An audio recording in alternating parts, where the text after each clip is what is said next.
Here's a question for Bob Ryan for the History Channel. Without putting you on the spot, who was the meanest,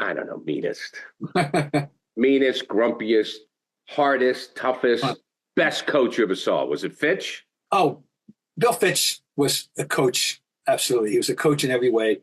And he was a comet that flashed across because he wore people out. And he wore the Celtics out by year 4. Well, Larry loved him. And Bill Fitch. Bill Fitch was instrumental in helping turn them around. When people think about 79-80 and the fact that they went from 29 wins to 62, and the first thing they think about is Larry.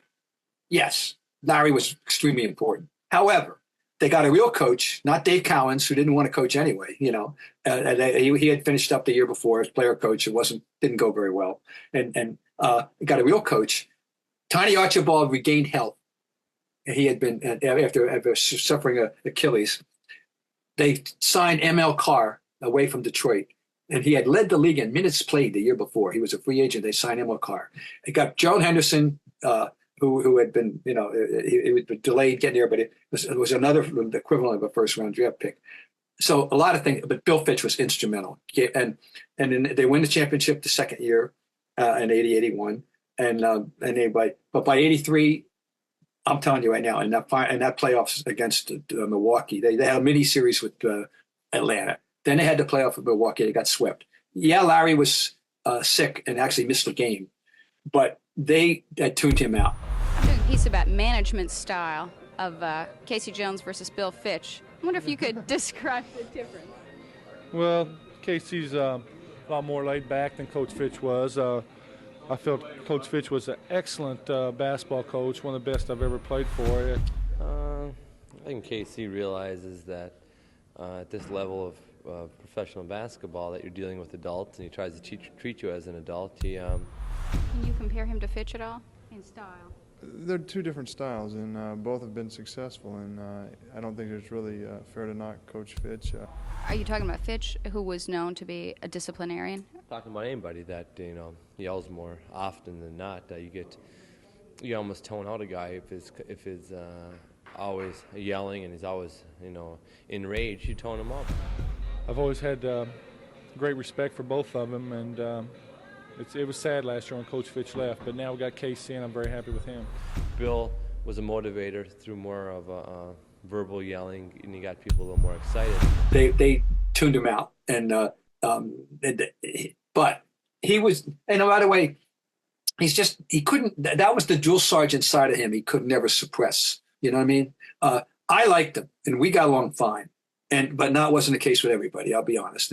But he and I would call him at night.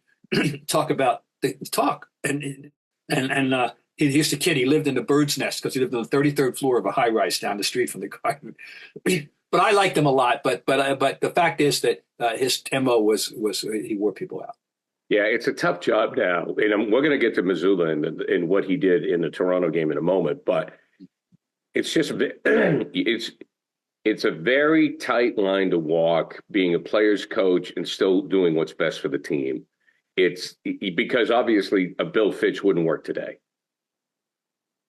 Right. I guess not. But then again, he's smart enough to keep the job and to make an adjustment. I think I think he's smart enough. He was smart, but right. The fact is, and he coached several teams. And I'll tell you, that Cleveland team in '76. Oh, they were good. They were very good. That was Nate Thurman, right?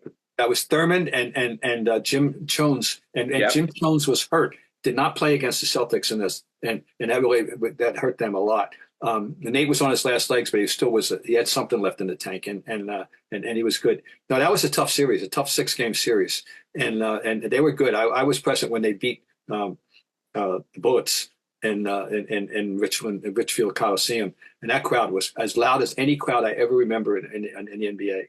That was one of my that memory is very, very lasting. Now they were good, and he had taken over them as an expansion team. He was their first coach. It came out of Minnesota, and I struck up a good relationship with him really, and so that helped me a lot. I learned. I mean, I'm telling you, Gary, he was an encyclopedia of NBA lore. He knew every player's background. He knew in the league where they went to college. Oh yeah, that's easy. Where they went to high school, and he had um, he had contacts. So he'd come back after a game and get on the phone and call his buddies like Cotton Fitzsimmons, and they talk about what happened in the league that night. He was encyclopedic, and that was why it was such a jarring contrast with Casey Jones, whose stick was anything. His stick was people. Period. Those guys played their ass off for him. They would run through 10 walls for him. They loved the man. And he knew how to win, and he knew how to relate to the great players. He didn't know how to relate to kids, but he knew how to relate to good players. And so that it was a big contrast from hanging out with a guy that knew everything about the league to a guy who we playing tomorrow night. That was KC. But when they showed up, Casey had his guys. His guys wanted to play for him. And that was the genius of Red Auerbach. Yeah. Well, that was that was a very important transformation. That team needed the old hot, cool thing. They needed cool. The heat blast of Fitch was too much for them. And look around. They won the next year. Now Dennis Johnson was instrumental, and they'll make that trade. They don't win. But they did. And KC was the right man in the right place at the right time in 84 and 86. No question about it.